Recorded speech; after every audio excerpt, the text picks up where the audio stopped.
Men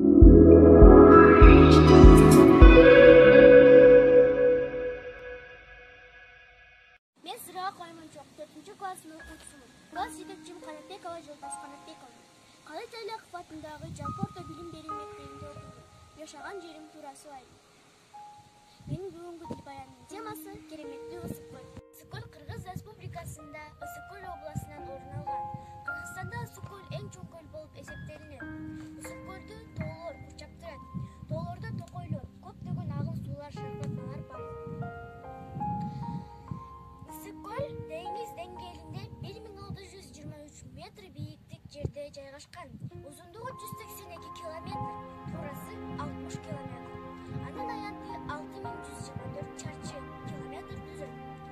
Ысыккөлдүн тереңдиги жагынан дүйнөдөгү Таганка, Ньяса жана Байкал көлдөрүнөн кийин 4-орунда турат.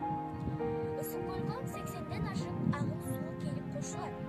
Эң терең жери 700 метрден ашык. Ысыккөлдүн абасы таза, суусу тунук, дарычылык касиети бар көл.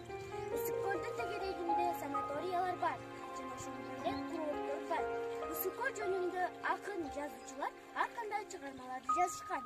Ысыккөлдүн тегерегинде дарычылык касиети бар жылуу суулар жана булактар бар. Ысыккөлгө жайкысын суда сүзүүчү куштар учуп келишет.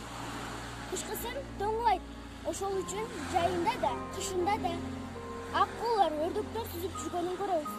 Ысыккөлдө түрдүү балыктар, форелдер бар.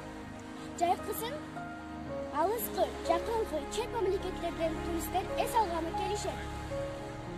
Кыргызстандын кереметтүү жерлери Ысыккөл болуп эсептелет. Ысыккөл кээде тынчта, кээде толкун. Толкуса толкунуңа мен ортокмун. Турмушта канча жолдош күтсөм дагы, бир сырду сендей жолдош күткөн жокмун.